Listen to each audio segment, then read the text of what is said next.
I stood in my parents' driveway, clutching a manila envelope, watching my mother's face transform from fake sweetness to absolute horror as she realized what the legal documents contained.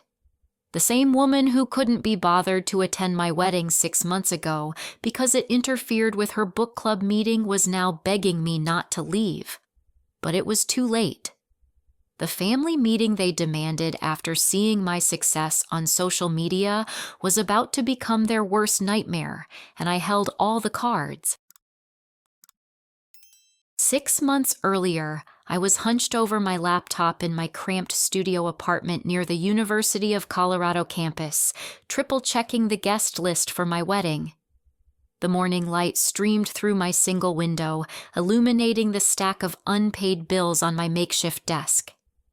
As a graduate student in architecture, I survived on instant coffee determination and the 3 part-time jobs that consumed every spare moment of my life. My name is Christine, and at 26, I had learned to expect very little from the people who should have mattered most. Working as a barista at the campus coffee shop before dawn, tutoring undergraduate students between classes, and serving appetizers at weekend catering events had become my routine.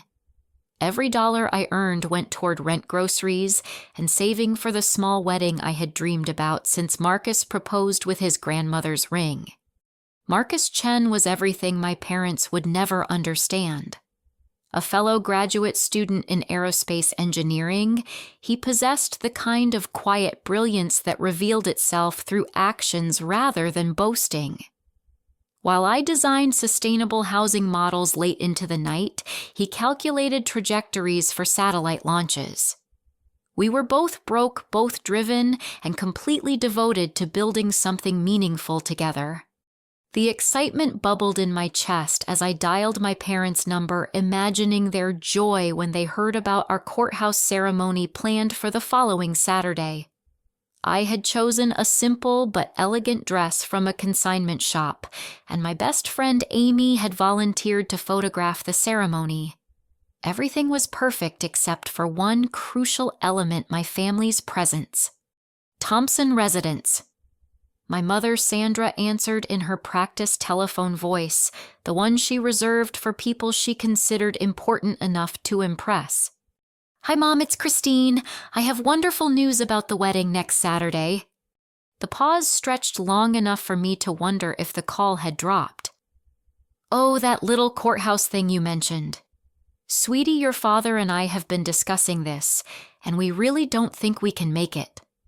My book club is having a special wine tasting that day, and you know how important my commitments are." The words hit me like ice water. "Mom, this is my wedding day.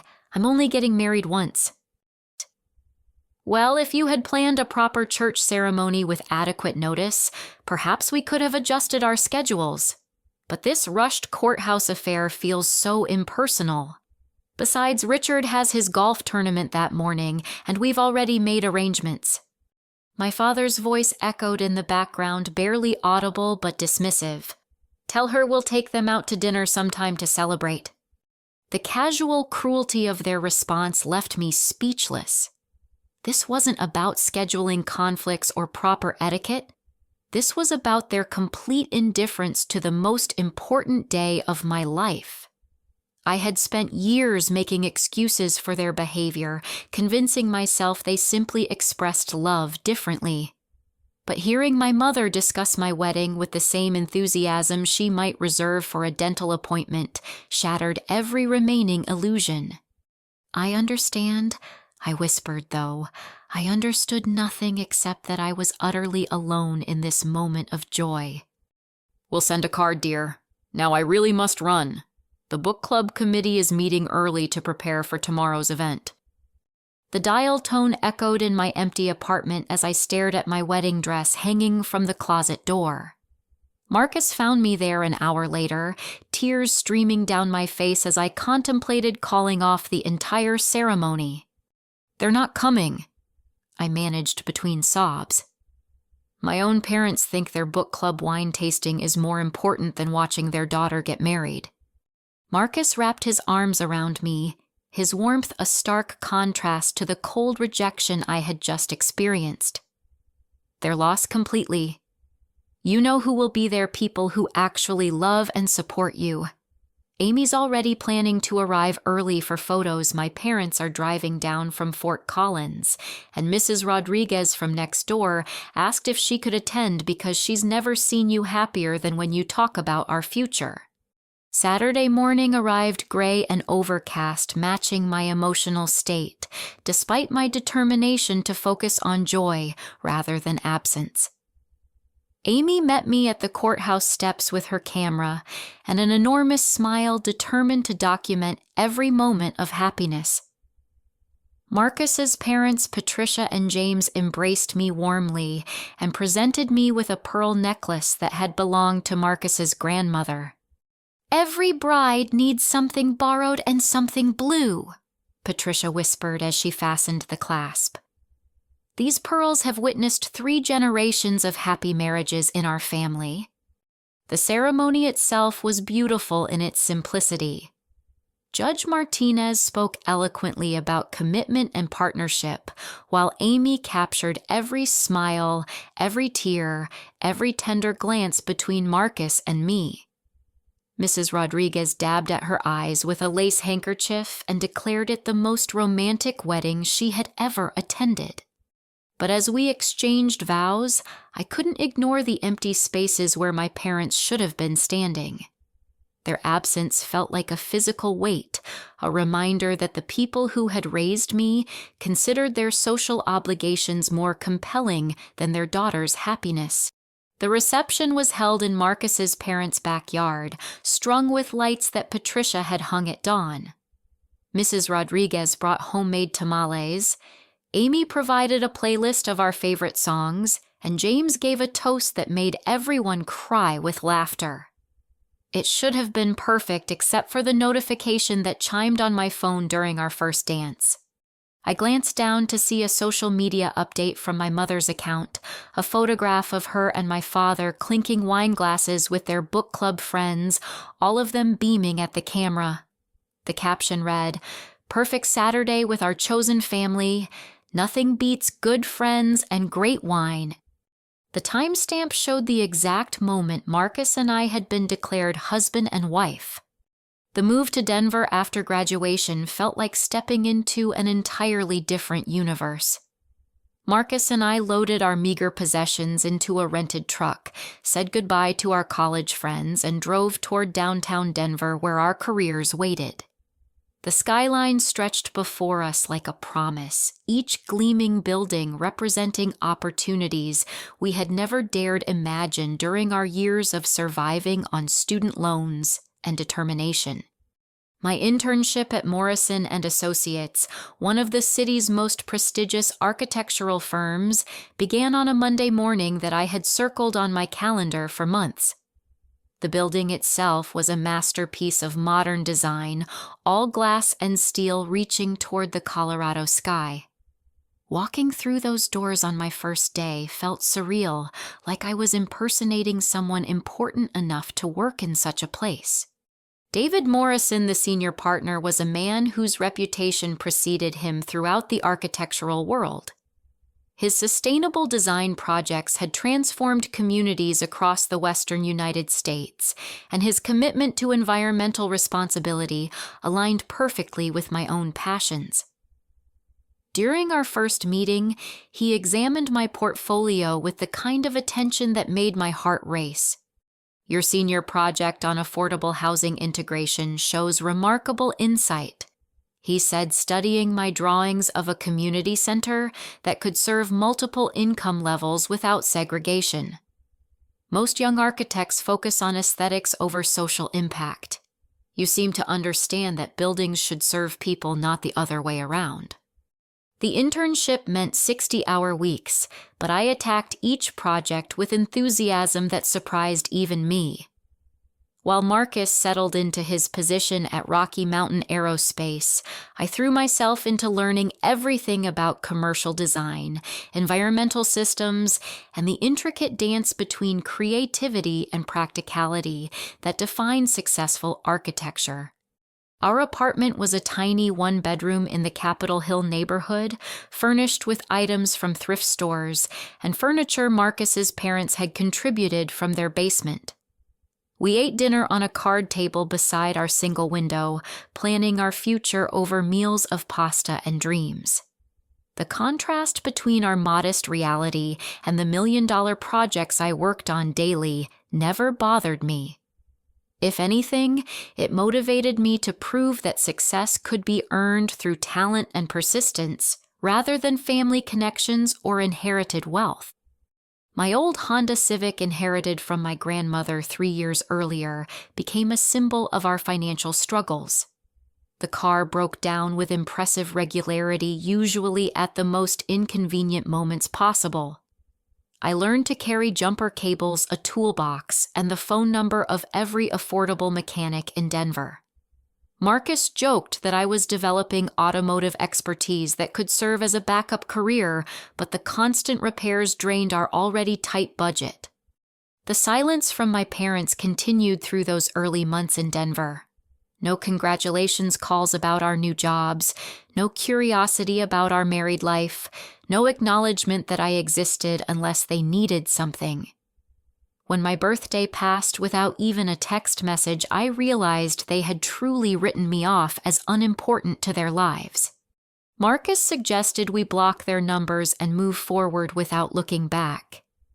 "You've built a family here with people who actually care about your happiness," he would say during my moments of doubt.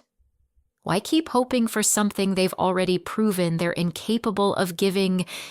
But I wasn't ready to completely sever those connections, no matter how painful they had become. Some stubborn part of me still believed they might eventually recognize their mistakes and try to repair the damage.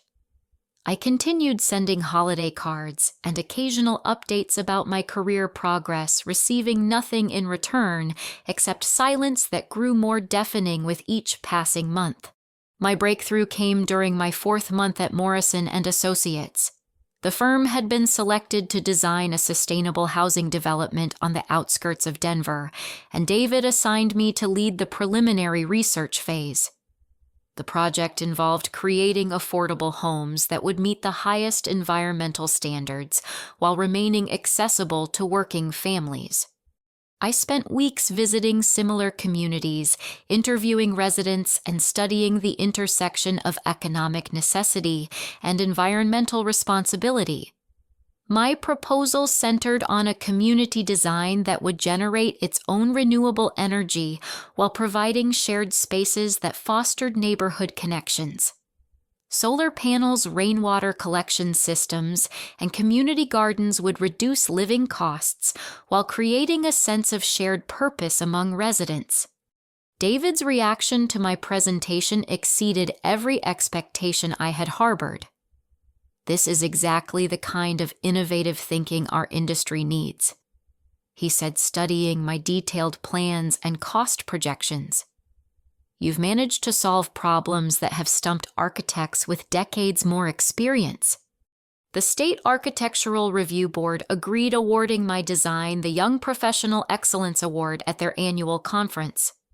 The local newspaper featured a story about the project complete with my photograph and quotes about the importance of sustainable community development. For the first time in my adult life, I felt genuinely proud of an accomplishment that was entirely my own. Marcus and I celebrated that night with dinner at the nicest restaurant we could afford, toasting my success with champagne that cost more than our weekly grocery budget. As I looked across the table at his proud smile, I realized I was building the kind of life I had always dreamed about, surrounded by people who celebrated my achievements rather than dismissing them as unimportant. The recognition led to my promotion from intern to full-time junior associate, complete with a salary increase that finally allowed us to move beyond survival mode. For the first time since college, I could pay bills without calculating whether I could afford groceries that week. The financial security felt like breathing freely after years of holding my breath. My confidence began rebuilding itself piece by piece, like the careful restoration of a damaged building. Weekly therapy sessions helped me recognize that my parents' indifference reflected their own limitations rather than my worth as a person. I was learning to measure my value through my own accomplishments and the love of people who had chosen to include me in their lives. But just as I was settling into this new sense of security, a phone call from my cousin Sarah shattered my assumptions about my parents' perspective on our relationship. Sarah had always been the family peacekeeper, maintaining connections with relatives across the country and sharing news that kept everyone updated on major life events. "Christine, I have to ask you something, and I hope you won't take this wrong." Sarah began hesitantly. "Your parents have been telling everyone that you've become really selfish since you got married. They say you chose your career over family and that you never call them anymore. Is everything okay between you all?" The revelation hit me like a physical blow. While I had been sending unanswered updates and hoping for reconciliation, my parents had been rewriting our relationship for extended family members. According to their version of events, I was the ungrateful daughter who had abandoned them in pursuit of professional success. They had positioned themselves as the injured party's victims of my supposed selfishness and ambition. "Sarah, they didn't even come to my wedding," I said quietly. "They chose a book club wine tasting over watching their daughter get married, and I haven't heard from them since except for the occasional text asking for contact information for someone I might know." The silence on Sarah's end stretched long enough for me to wonder if our connection had been lost. Finally, she spoke with a tone I had never heard from her before. "I had no idea. They made it sound like you were too busy with your new life to maintain family relationships. This changes everything I thought I knew about the situation." Discovering that my parents had been actively damaging my reputation with relatives while maintaining complete silence toward me pushed my emotional healing into an entirely new phase. The therapy sessions that had focused on acceptance and moving forward suddenly needed to address anger and betrayal at levels I had never allowed myself to acknowledge. The phone call came on a Tuesday afternoon in October while I was reviewing blueprints for a community center project that had consumed my attention for weeks. James Sullivan, attorney at law, introduced himself with the formal tone that immediately suggested something significant was about to change in my life. "Miss Thompson, I'm calling regarding the estate of your great-aunt, Eleanor Thompson. I understand she was your father's aunt, and she recently passed away at the age of 91. Aunt Eleanor had been a distant but cherished figure throughout my childhood, a woman who sent handwritten letters on my birthday, and Christmas, always encouraging my artistic interests and academic achievements. Unlike my parents, she remembered details about my life and asked thoughtful questions about my dreams and aspirations. Our correspondence had continued through college and into my marriage, though I had no idea she was following my career progress with such interest. I'm very sorry for your loss. I managed, though grief wasn't my primary emotion. Eleanor had lived a full life, and our relationship had been maintained entirely through letters and occasional phone calls. I had always intended to visit her in the nursing home, but had been consumed by the demands of graduate school and establishing my career. "Miss Thompson, I need to schedule an appointment for the reading of Mrs. Eleanor Thompson's will. She has named you as the primary beneficiary of her estate, and there are several family members who will need to be present for the formal proceedings." Primary beneficiary. The words echoed in my mind as I tried to process their meaning. I had assumed Eleanor's assets would be distributed among her surviving relatives, with perhaps a small keepsake or family heirloom designated for me. The possibility that she had left me anything substantial had never occurred to me. "Mr. Sullivan, are you certain you have the right person? I'm Eleanor's great-niece, and I live in Denver. We maintained a correspondence, but I wouldn't have expected her to leave me anything significant." The will is very specific, Miss Thompson. Eleanor Thompson left detailed instructions regarding the distribution of her assets, and your name appears prominently throughout the documents. Would Friday afternoon at 2 o'clock work for you to attend the reading?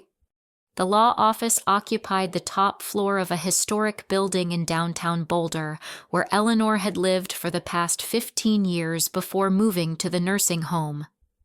The waiting room felt like stepping back in time, with mahogany furniture and oil paintings that suggested decades of family legal matters had been handled within these walls.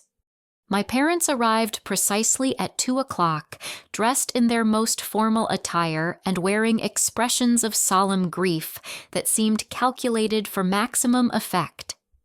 They acknowledged my presence with stiff nods, but made no attempt at conversation, clearly assuming this formality was merely a prelude to inheriting Eleanor's assets, according to their expectations. Richard Thompson sat rigidly in his chair, checking his watch repeatedly and making small talk with the receptionist about traffic conditions and parking availability. Sandra Thompson examined her manicure and adjusted her jewelry occasionally, glancing around the room as if evaluating the monetary value of the antique furnishings. Mr. Sullivan emerged from his office carrying a thick folder and wearing the kind of serious expression that suggested significant revelations were about to unfold. He led us into a conference room dominated by a polished oak table and walls lined with law books that seemed to contain the accumulated wisdom of centuries. Before I begin reading the will, I want to explain that Eleanor Thompson spent considerable time crafting this document.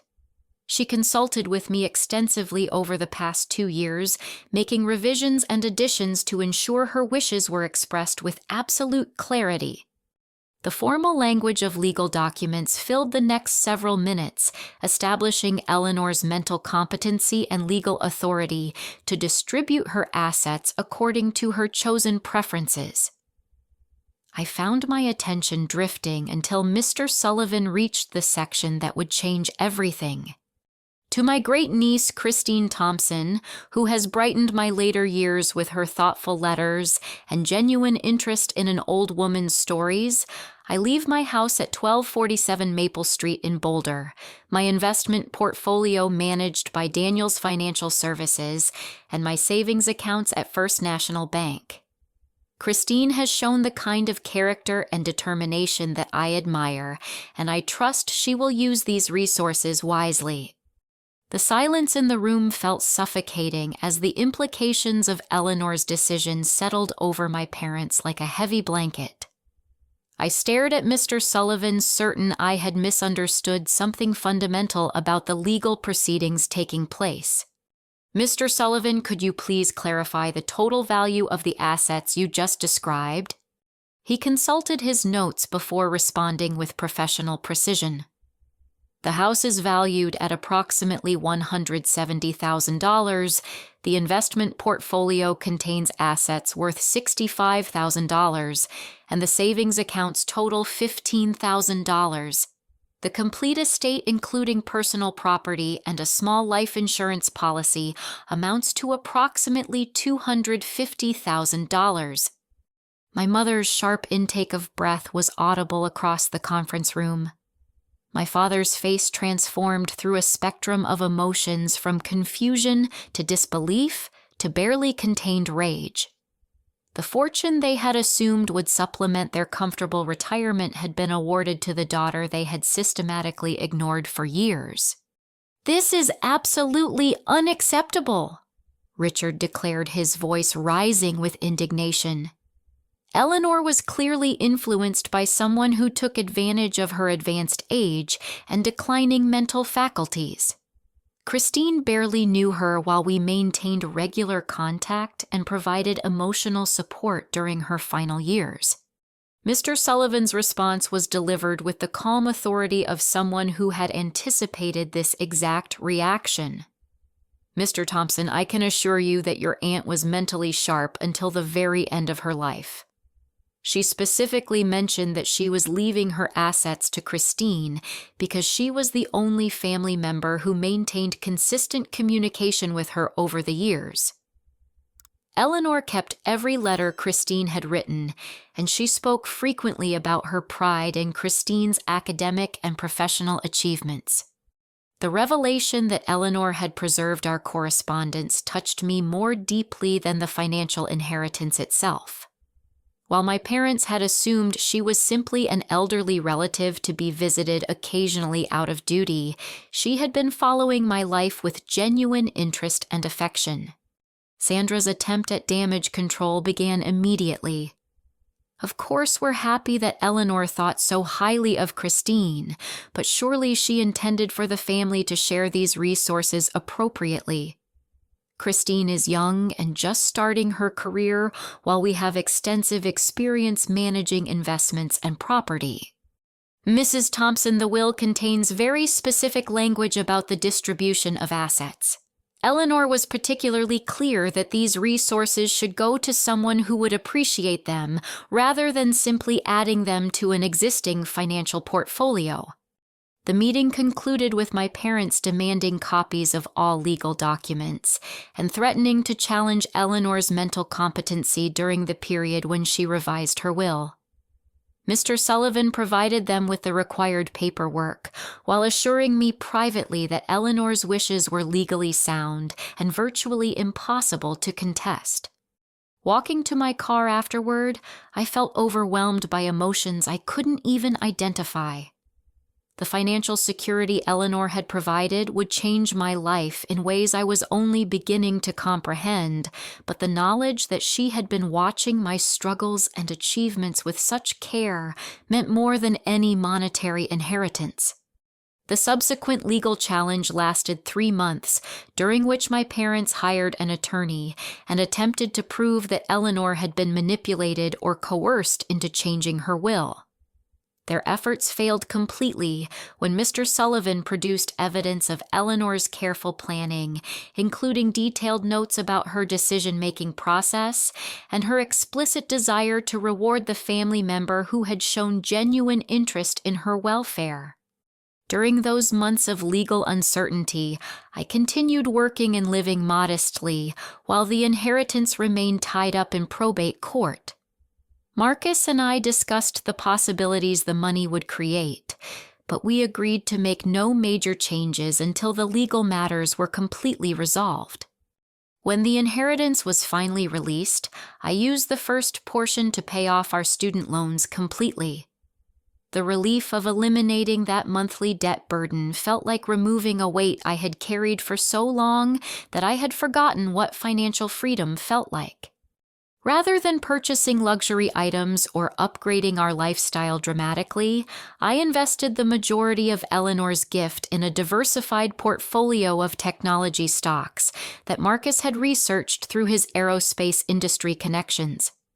His engineering background had given him insights into companies that were positioned for significant growth, and my architectural training helped me understand real estate investment trusts that were developing sustainable properties. Within 8 months, the combination of smart investments and employee stock options from Morrison and Associates had grown my net worth to over $400,000. The firm had gone public during my second year as a full-time employee, and my modest stock allocation had multiplied in value as the company's reputation for innovative design attracted major contracts. But while I was quietly building wealth through careful planning and hard work, my parents were spreading a different narrative to anyone who would listen. According to their version of events, I had manipulated Eleanor during her declining years and stolen an inheritance that rightfully belonged to the entire family. The discovery of their campaign to damage my reputation came through another phone call from my cousin Sarah, who had begun questioning the stories my parents were telling at family gatherings. "Christine, I think you need to know what your parents have been saying about the inheritance situation. They're telling everyone that you took advantage of Eleanor's illness and convinced her to change her will." Some of our relatives are starting to believe that you're some kind of opportunist who abandoned your family after getting Eleanor's money. Learning that my parents were actively working to destroy my relationships with extended family members while I was grieving Eleanor's death and adjusting to unexpected financial responsibility pushed my anger to levels I had never experienced. Their cruelty seemed to have no boundaries, and their willingness to sacrifice my reputation to make themselves appear sympathetic revealed the depths of their selfishness. But I had underestimated their capacity for deception. The phone call that would expose the full extent of their manipulation was still months away, and it would come at the moment when I finally felt secure enough to celebrate my success publicly. The government contract announcement came on a Friday morning that started like any other with coffee at my desk and emails that needed immediate attention. David Morrison appeared in my office doorway, wearing an expression I had learned to associate with major news either tremendously positive or potentially devastating. "Christine, I need you in the main conference room immediately. We just received word about the affordable housing project you designed for the State Review Board." My heart began racing as I followed him down the hallway, trying to read his mood for clues about whether my months of careful planning and detailed presentations had succeeded or failed spectacularly. The conference room contained the entire senior partnership of Morrison and Associates, their faces revealing nothing about the announcement that was about to change my career trajectory. "Ladies and gentlemen," David began with uncharacteristic formality, "I'm pleased to announce that the state of Colorado has awarded Morrison and Associates the contract for the Front Range Sustainable Communities Initiative. This project will involve designing and overseeing construction of 12 affordable housing developments across the Denver metropolitan area over the next 5 years." The partnership erupted in applause as David continued his announcement. The selection committee specifically cited Christine Thompson's innovative community design as the determining factor in their decision. Her integration of renewable energy systems with community-building architecture convinced them that our firm understands the future of responsible development. The contract was worth $12 million over 5 years, making it the largest single project in the firm's history. My role as project lead came with a promotion to senior associate and a bonus that represented more money than I had earned in my entire previous career. That evening, Marcus and I sat in our small apartment trying to process the magnitude of the opportunity that had landed in our lives. The success felt surreal, like something that happened to other people in movies, rather than struggling young professionals who still ate dinner on a card table. "We should celebrate," Marcus said, pulling up car listings on his laptop. "Remember that dream car conversation we had during our first year of marriage? The one where we promised ourselves that someday we'd be successful enough to buy something beautiful instead of practical." The Porsche 911 had been a fantasy during our poorest days, a symbol of the kind of success that seemed impossibly distant when we were surviving on ramen and determination. Now, with my bonus and our accumulated savings, that dream was actually within reach. The Porsche dealership in Cherry Creek occupied a showroom that felt like an art gallery with gleaming vehicles displayed like sculptures under perfect lighting. The salesperson who greeted us was a middle-aged man whose expression suggested he had already calculated our net worth based on our modest clothing and youthful appearance. "Good afternoon, folks. Are you here to browse, or did you have questions about our financing programs?"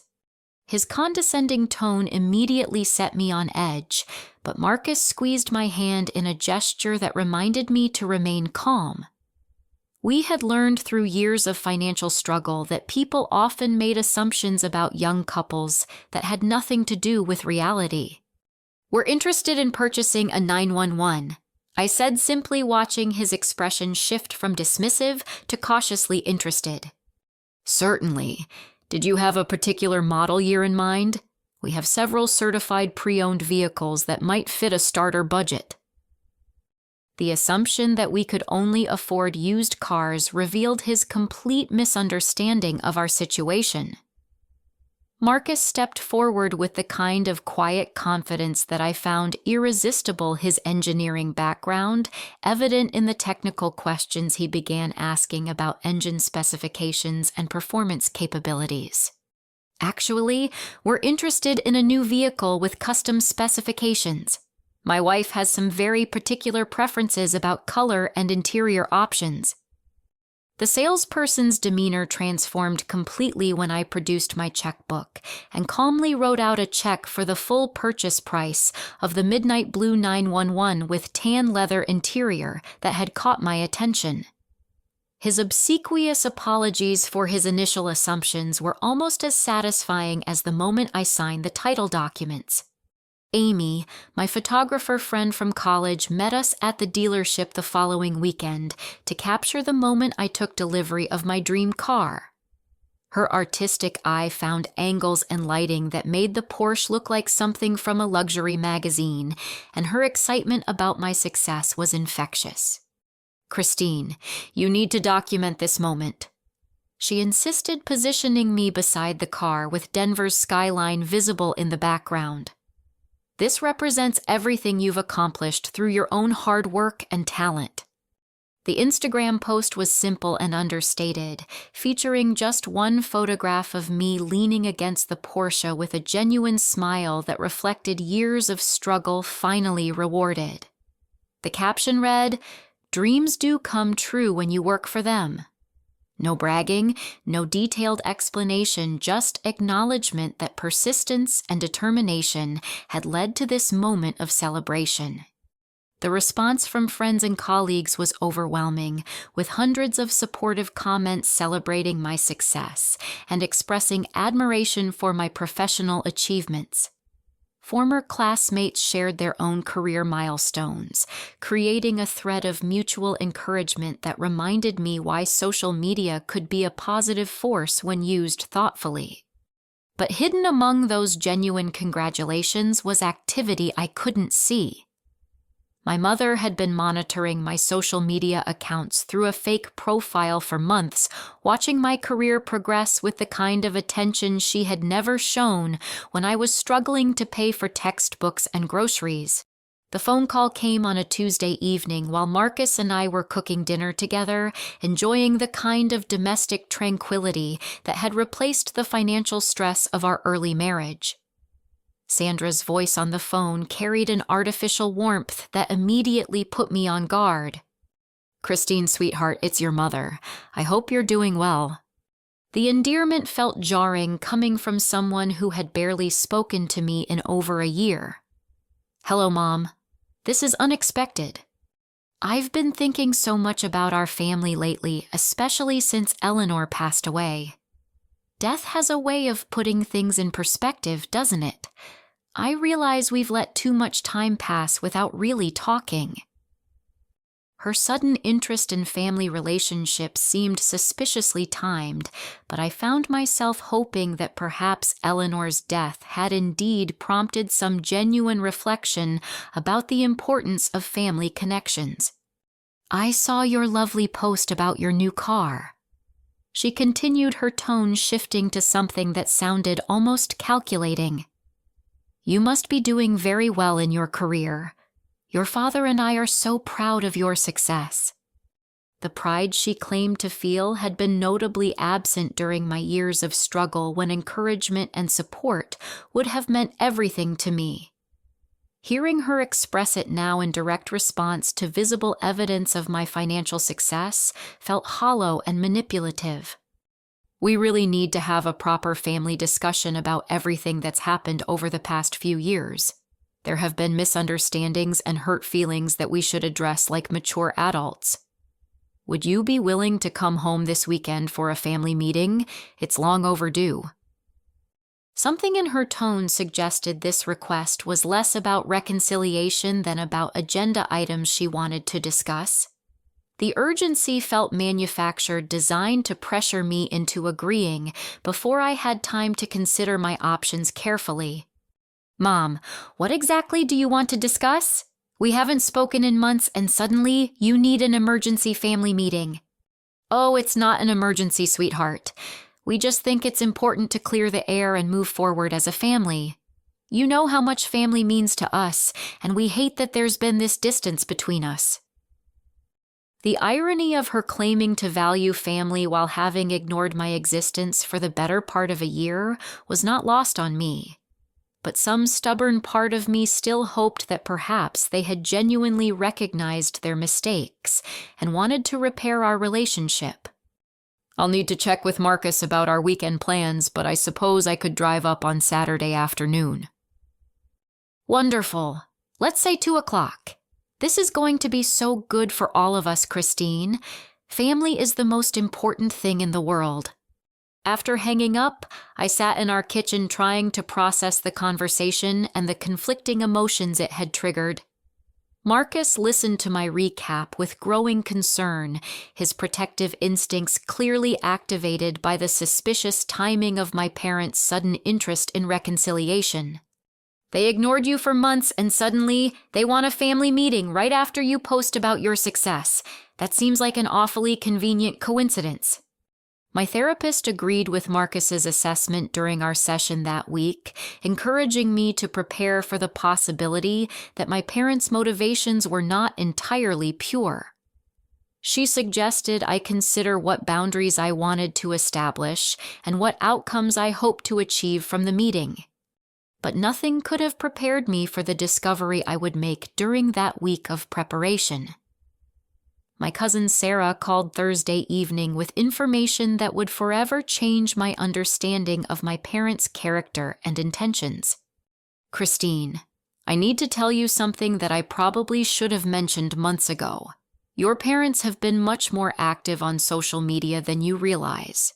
They've been posting about family activities and commenting on other people's success stories in ways that don't match what they've told us about your relationship." Sarah's revelation led to my discovery that my parents had created fake social media accounts specifically to monitor my activities without my knowledge. They had been tracking my career progress, my marriage, and my social connections while maintaining complete silence in our actual relationship. Even worse, they had been sharing carefully edited versions of my posts, with their friends claiming credit for my success and presenting themselves as supportive parents who had always encouraged my ambitions. The narrative they had created bore no resemblance to the reality of our relationship, but it allowed them to bask in reflected glory while maintaining their victim status with family members. The family meeting they had requested was beginning to look less like an attempt at reconciliation and more like a calculated effort to insert themselves into my success story. But I had no idea how far their deception extended or what they were planning to request when I arrived for our Saturday afternoon conversation. As I prepared for what I assumed would be an awkward but possibly healing family discussion, my parents were finalizing their own preparations for a meeting that would have nothing to do with reconciliation and everything to do with accessing the financial success they had suddenly decided to acknowledge. The legal documents I would carry into their house on Saturday afternoon were still a week away from being prepared. The attorney consultation that would change everything was still just a possibility in the back of my mind. But the revelation about their social media surveillance had planted the first seeds of a plan that would eventually grow into the most satisfying confrontation of my entire life. The phone calls began the morning after I agreed to the family meeting, starting with my mother's voice at 7:30 while I was getting ready for work. Her sudden transformation from distant parent to concerned matriarch felt jarring and calculated, like watching someone rehearse lines for a performance they had been planning for weeks. "Good morning, sweetheart. I've been lying awake thinking about our conversation yesterday, and I realized there's so much we need to catch up on." Your father and I have been going through some old photo albums remembering when you were little and had such big dreams about becoming an architect. The nostalgia felt manufactured, especially since my childhood memories included very little encouragement of my artistic interests. They had viewed my drawing and building projects as messy distractions that interfered with more practical pursuits like mathematics and science. We're so proud of how successful you've become, Christine. That beautiful car represents all the hard work you've put into your career. Your father keeps telling his golf buddies about his daughter, the famous architect. Famous architect. The exaggeration revealed how little they understood about my actual professional status, but it also suggested they had been researching my career achievements with more interest than they had ever shown when I was struggling to establish myself in the industry. The calls continued throughout the week, each conversation revealing new layers of their sudden fascination with my life. Wednesday's call focused on my marriage with detailed questions about Marcus's career and our future plans that they had never bothered to ask during the previous year. We realize we never properly welcomed Marcus into the family, my mother admitted during Thursday's conversation. Your father wants to apologize for missing your wedding. We were just so overwhelmed by our own obligations that we didn't prioritize what was truly important. The apology felt hollow, especially since they were offering it to me privately rather than directly to Marcus, who had been the one most hurt by their absence. But I found myself hoping that perhaps this family meeting would provide an opportunity for genuine healing and honest communication. Friday's call revealed the true purpose behind their week-long campaign of renewed interest. My father's voice replaced my mother's usual morning greeting, his tone carrying the kind of serious authority he typically reserved for discussing insurance policies or investment strategies. Christine, your mother and I have been discussing some financial challenges we're facing, and we're hoping you might be able to offer some guidance. You've clearly developed excellent money management skills, and we could use some advice about handling unexpected expenses. Financial challenges.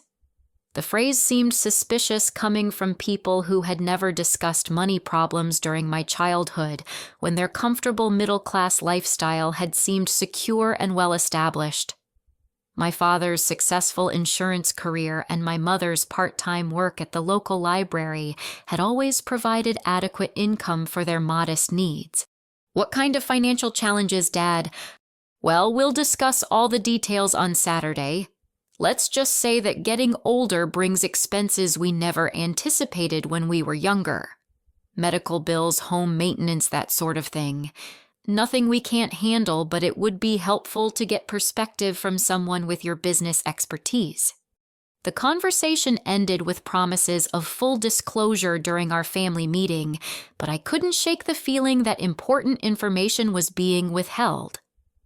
Marcus's concerns about the timing and motivation behind their sudden interest seemed more valid with each passing conversation. That evening, I called my cousin Sarah to ask whether she had heard anything about my parents experiencing financial difficulties.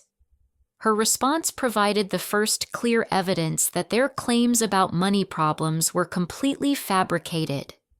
Financial challenges. Christine, your dad just got promoted to senior regional manager at his insurance company. He's been bragging to everyone about his salary increase and bonus structure. And your mom inherited almost $30,000 from her sister last year. They took a cruise to Alaska and renovated their kitchen. If they're having money problems, it's news to the entire extended family. Sarah's revelation confirmed my growing suspicion that Saturday's family meeting was being orchestrated around an agenda I didn't fully understand. But her next piece of information provided crucial context for their sudden change in behavior. Actually, there's something else you should know. Your parents have been asking detailed questions about your career and your husband's job at family gatherings. They seem particularly interested in how much money young professionals in your fields typically make. It's been a little uncomfortable, honestly.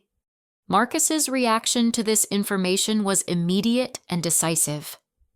"They're planning to ask you for money, Christine. Everything about this situation screams financial manipulation. The fake emergency, the sudden interest in your success, the week of softening you up with apologies and compliments." His assessment aligned with my therapist's concerns about the timing and methodology of my parents' approach. She encouraged me to consider what boundaries I wanted to establish and what documentation I might need if their intentions proved to be purely mercenary. "If they are planning to ask for money, what would your response be?" The question forced me to confront feelings I had been avoiding since learning about the inheritance and building my own financial security. Did I owe my parents anything after years of neglect and manipulation? Could I justify helping them financially when they had refused to provide emotional support during my struggles? By Friday evening, I had made a decision that surprised even me. Instead of approaching Saturday's meeting defensively hoping for reconciliation while protecting myself from disappointment, I would go prepared with my own agenda and complete transparency about our relationship dynamics.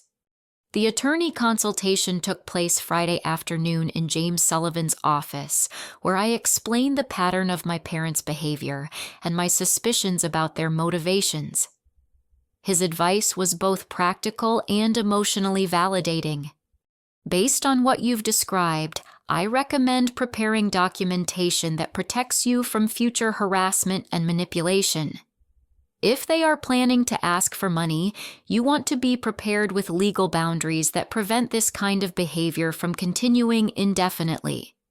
The legal documents he prepared included a cease and desist order that could be activated if my parents' behavior crossed into harassment territory, documentation of their pattern of manipulation and defamation within the extended family, and formal notification of boundaries regarding financial requests, and social media monitoring.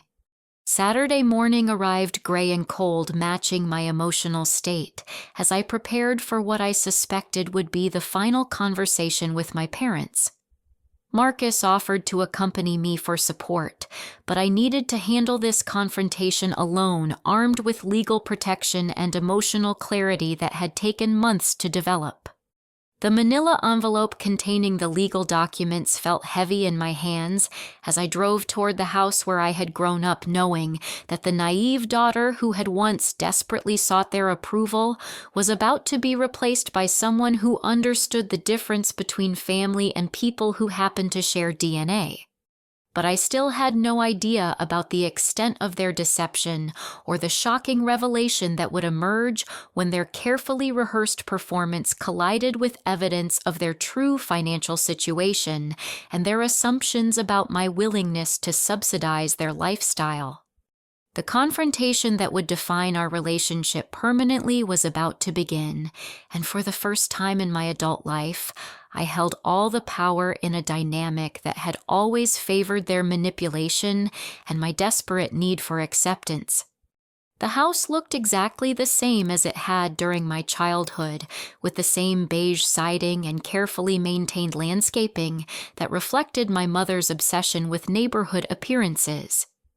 But walking up the familiar sidewalk carrying legal documents that would sever our relationship permanently felt like approaching a building that had been designed to look welcoming while concealing something toxic beneath its surface. My parents had clearly prepared for this meeting with the same attention to detail they brought to hosting their social events. The living room had been cleaned and arranged to suggest warmth and family connection, with photo albums strategically placed on the coffee table and fresh flowers that created an atmosphere of celebration rather than confrontation. My father stood to greet me wearing his best suit, the one typically reserved for church services and important business meetings. My mother had dressed in the kind of outfit she wore to book club gatherings, complete with jewelry that suggested this was a special occasion worthy of her finest accessories. "Christine, you look wonderful," my mother said, embracing me with an enthusiasm that felt completely foreign after months of silence. Success certainly agrees with you. You're practically glowing with happiness." Their performance was flawless, hitting all the notes of parental pride and genuine concern that I had craved during my years of struggle. If I hadn't known about their social media surveillance and their fabricated stories to extended family, I might have been moved by their apparent transformation. "We've made such terrible mistakes." My father began, his voice carrying what sounded like genuine remorse.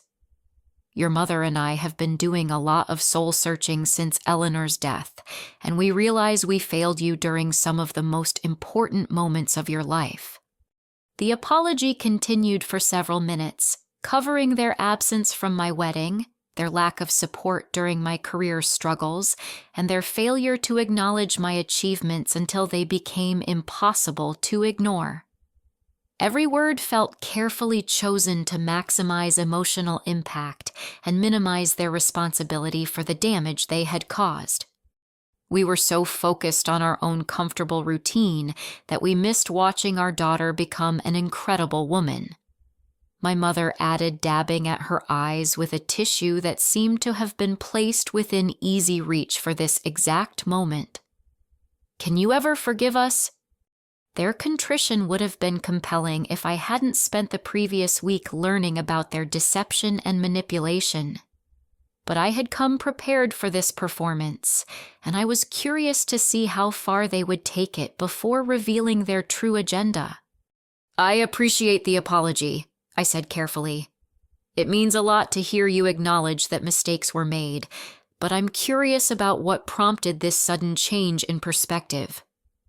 The question created a moment of hesitation that revealed the rehearsed nature of their presentation. They exchanged a glance that suggested they had anticipated this inquiry and prepared a response designed to maintain their emotional advantage. "Seeing your success made us realize what we had lost," my father replied. "When we saw that beautiful car and realized you had built such an impressive career, we felt ashamed of how we had treated the most important person in our lives." Beautiful car. The focus on my most visible symbol of success rather than my actual achievements suggested they were more impressed by material wealth than personal accomplishments. But their transition from apology to financial discussion was so smooth that I almost missed it. "We're so proud that you've become financially secure," my mother continued. "Your generation faces so many challenges that we never had to deal with. Student loans, expensive housing, economic uncertainty. It's amazing that you've managed to thrive despite all those obstacles." The conversation had shifted from emotional reconciliation to financial analysis, and I could sense them building toward their actual purpose. But I wanted to hear their complete presentation before revealing what I knew about their deception. "Actually, your success comes at a time when your father and I are facing some unexpected challenges of our own." My mother said, her tone shifting to something that sounded like vulnerability. "Getting older brings expenses we never anticipated when we were your age." My father leaned forward with the kind of serious expression he used when discussing insurance claims with clients. "Christine, I've been diagnosed with some heart problems that require expensive treatment not fully covered by our insurance. The stress of medical bills has been overwhelming." The medical diagnosis was news to me, and for a moment I felt genuine concern about my father's health. But something about the way he presented the information felt calculated, designed to elicit sympathy rather than simply sharing news about his condition. "What kind of heart problems, Dad? When were you diagnosed?" Another hesitation, another exchanged glance. "It's complicated medical terminology. The important thing is that the treatment is very expensive, and we're trying to figure out how to manage the financial burden without compromising your mother's retirement security." My mother's contribution to this revelation was delivered with perfect timing. "We've always been so independent, but these circumstances are beyond what we can handle alone." The medical bills combined with some investment losses have created a situation we never imagined we'd face. Investment losses, medical bills. The financial emergency was being constructed piece by piece, each element designed to justify the request that was clearly coming next. But I had spent the week researching their actual financial situation, and nothing they were describing matched the evidence I had discovered. "We're hoping you might be able to help us with a loan," my father said, finally reaching the moment they had been building toward throughout the entire conversation. "We need about $50,000 to cover the immediate medical expenses and give us time to restructure our other financial obligations." $50,000. The amount was substantial enough to represent serious money, but not so large as to seem impossible for someone with my apparent level of success. They had calculated their request based on assumptions about my wealth that were surprisingly accurate. "Of course we would pay you back with interest," my mother added quickly. "This isn't about asking for charity. We're talking about a family loan between responsible adults who care about each other." The presentation concluded with promises of gratitude, assurances about repayment, and emotional appeals about family loyalty that might have been effective if I hadn't already discovered the truth about their motivations and their actual financial situation. "That's a substantial amount of money," I said, maintaining the neutral tone I had practiced during the drive from Denver. "Before I could consider something like that, I'd need to understand the details of your financial situation and see documentation of these medical expenses." The request for documentation created visible discomfort that neither of them could completely hide.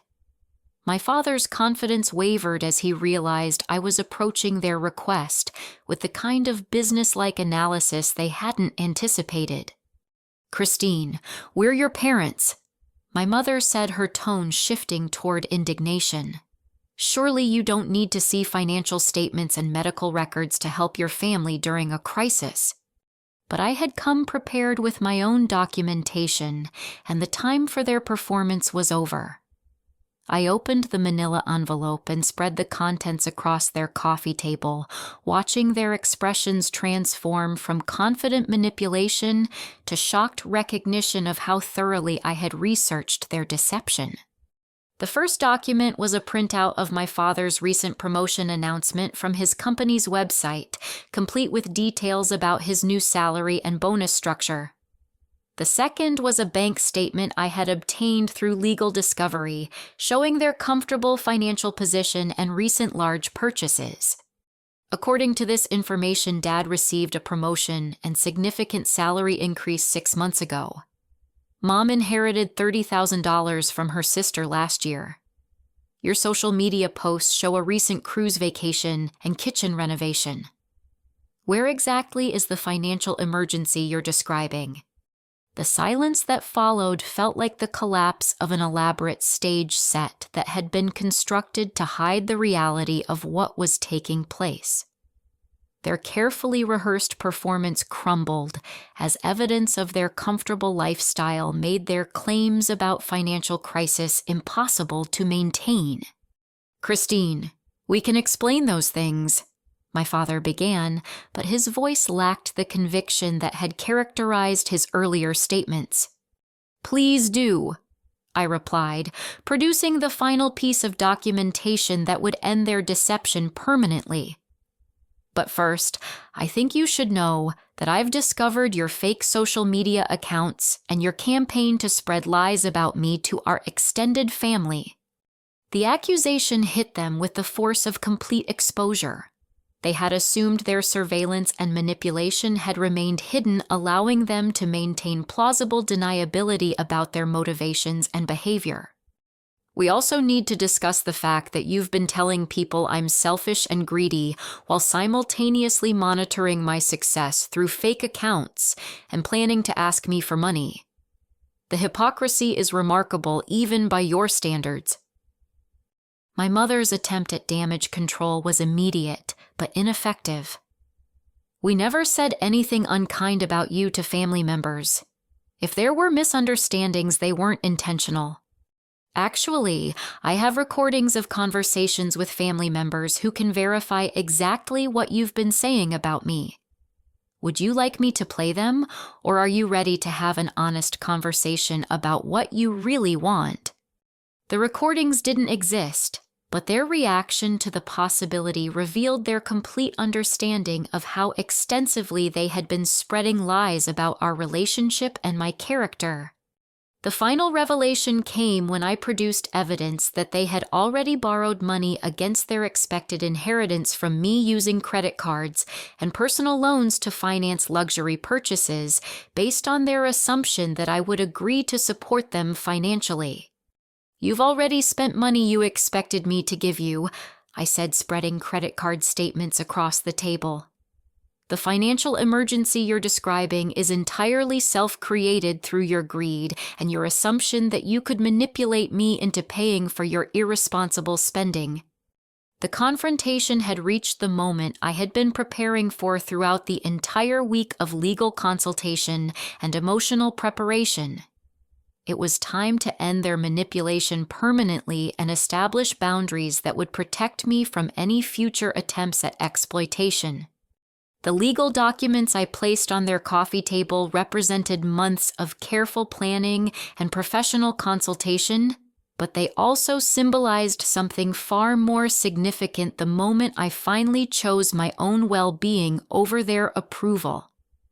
The cease and desist order, the no contact agreement, and the documentation of their harassment patterns created a legal barrier between their manipulation and my future peace. These documents outline the consequences if you continue to harass me, spread lies about me to family members, or attempt to manipulate me financially. I explained, watching their faces transform from shock to disbelief to the kind of rage that emerges when manipulative people realize their tactics are no longer effective. My father's voice rose with indignation that seemed genuine for the first time during our entire conversation.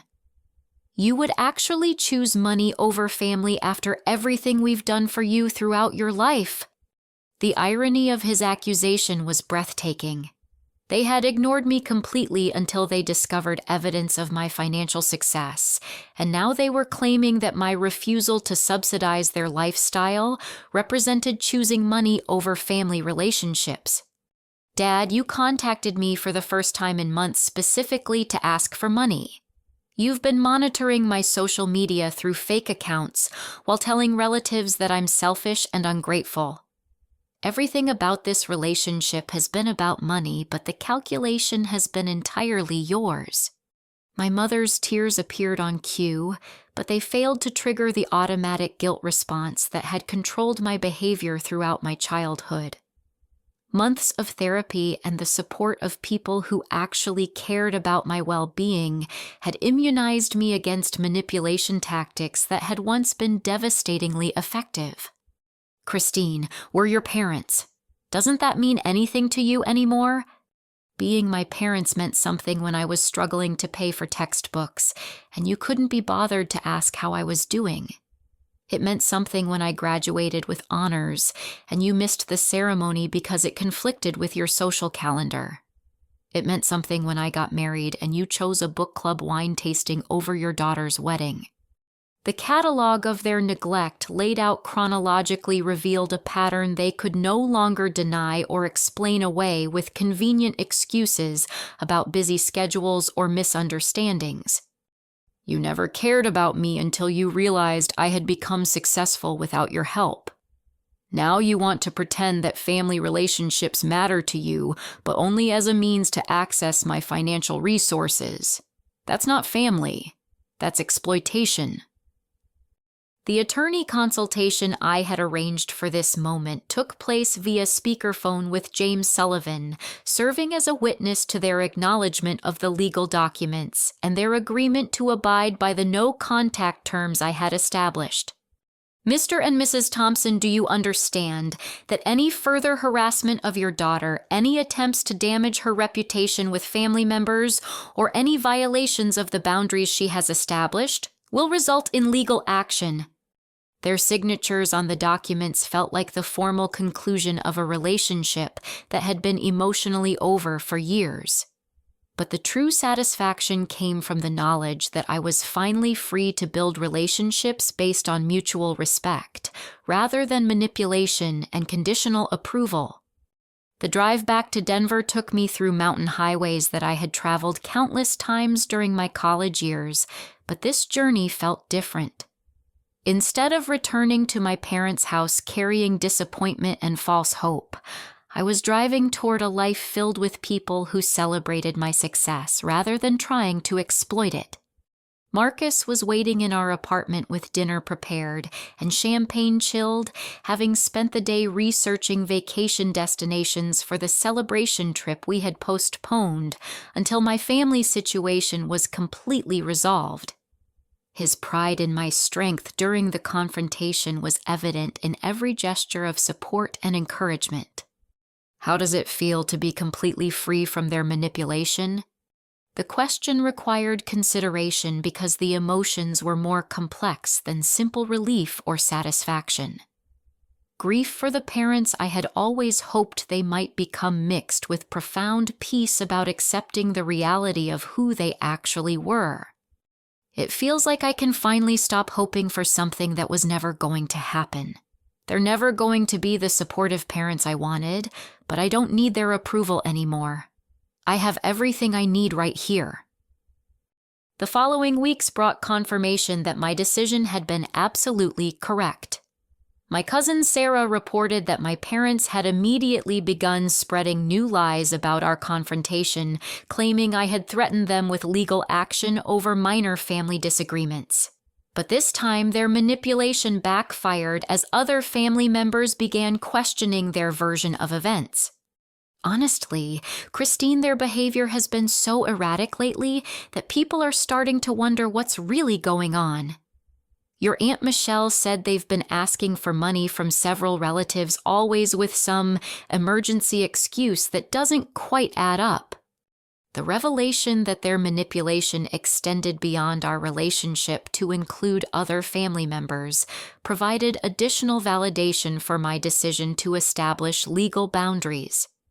They were predators who targeted anyone they perceived as financially vulnerable to their emotional exploitation. My professional life flourished without the distraction of their constant manipulation and emotional sabotage. The sustainable housing project progressed ahead of schedule and under budget, earning recognition from environmental organizations and urban planning committees across the western United States. David Morrison's announcement of my promotion to senior partner came 6 months after the confrontation during a firm meeting that felt like the formal recognition of everything I had worked toward throughout my career. The partnership included equity ownership in the firm and creative control over the projects that would define my professional legacy. Christine's vision for sustainable community development has positioned Morrison and Associates at the forefront of environmental architecture. David announced to the assembled staff, "Her partnership represents the future of our industry and our firm's commitment to socially responsible design." The financial independence that came with partnership meant that my parents' manipulation could never threaten my security again.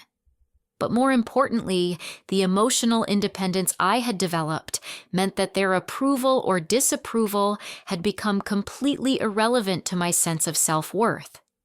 Mrs. Rodriguez, our elderly neighbor, became the grandmother figure I had always wanted, offering unconditional support and celebrating every milestone in my career and marriage.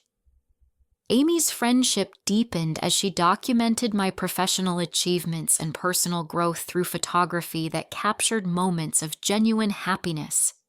Marcus's family embraced me completely, including me in holiday traditions and family celebrations that demonstrated what healthy relationships actually looked like. Patricia and James treated me as the daughter they had always wanted, offering advice and support without expecting anything in return except the pleasure of watching me succeed. The charitable foundation I established in Eleanor's memory focused on providing scholarships for architecture students from working-class families, ensuring that talented young people wouldn't face the financial barriers that had made my education so challenging. The first recipients included 3 students whose dedication and vision reminded me of my own determination during those difficult years. Returning to Eleanor's house, which I had inherited but never visited, provided closure that I hadn't realized I needed. The rooms were filled with photographs and mementos that documented her life, including a collection of every letter I had written to her throughout college and my early career. Her journal, discovered in a desk drawer, contained entries that revealed the depth of her affection and pride in my achievements. She had been following my progress with the kind of attention and care that I had always craved from my parents, but she had expressed it privately rather than demanding acknowledgement or gratitude in return. Christine continues to amaze me with her resilience and creativity. One entry read, "She faces challenges that would discourage most young people, but she approaches every obstacle as an opportunity to prove her capabilities. I am proud to call her my great niece, and I hope my final gift to her will provide the security she deserves." The Foundation's first major project was the restoration of Eleanor's house as a residency program for emerging architects, providing workspace and housing for young professionals who needed time and space to develop innovative design solutions for social challenges. The grand opening celebration brought together everyone who had supported my journey toward independence and success. Marcus's parents served as hosts. Amy documented the event through photography. Mrs. Rodriguez provided Mexican pastries that became the hit of the reception, and colleagues from Morrison and Associates toured the facilities with genuine enthusiasm for the program's potential impact. The absence of my parents from this celebration felt appropriate rather than sad. They had chosen to exclude themselves from my life through their manipulation and exploitation, but their absence created space for people who actually valued my happiness and success. 6 months after the confrontation, I received word through my attorney that my parents had attempted to contest Eleanor's will one final time, claiming new evidence of undue influence and manipulation. Their legal challenge failed completely when Mr. Sullivan produced additional documentation of Eleanor's careful planning and explicit reasons for her decisions. The failure of their final manipulation attempt seemed to mark the end of their interest in maintaining any connection with me. The harassment stopped, the social media monitoring ceased, and the lies they had been spreading to family members gradually faded as people lost interest in their manufactured drama. Standing in the Porsche dealership a year later, trading my original car for a newer model that better suited my evolved taste and professional status, I reflected on the journey that had begun with their phone call about my Instagram post. The car had never been about impressing them or proving my worth to people who were incapable of recognizing value unless it was denominated in dollars. Instead, it had become a symbol of the freedom that comes from choosing your own family and defining success according to your own values, rather than seeking approval from people who view relationships as transactions to be exploited for personal gain. Marcus and I drove through the Colorado mountains that evening, windows down and music playing, both of us laughing at jokes that probably weren't that funny but felt hilarious in our shared happiness. Pulling into our driveway, I saw Mrs. Rodriguez waving from her garden Amy's text message about weekend plans lighting up my phone, and the deep satisfaction of being surrounded by people who loved me unconditionally. The family who had chosen me was infinitely better than the family who had only wanted my money. Success meant nothing without authentic relationships, but authentic relationships made every success feel like a celebration worth sharing. As I turned off the engine and prepared to walk into the home I had built with someone who actually valued my happiness, I realized that the best revenge really was living well and choosing joy over the toxicity that had once defined my understanding of family love. Have you ever had to choose between toxic family relationships and your own well-being? Sometimes the hardest decisions lead to the most profound freedom. What would you do if you discovered your family's love was conditional on your financial success? Share your thoughts in the comments below, and if this story resonated with you, please give it a like and subscribe for more stories about finding strength in difficult family situations. Your support means everything, and sharing these stories helps others who might be facing similar challenges feel less alone in their journey toward independence and authentic relationships. Thank you for listening to my story, and I hope it reminds you that you deserve to be loved for who you are, not what you can provide. May you always have the courage to choose your own happiness over other people's expectations.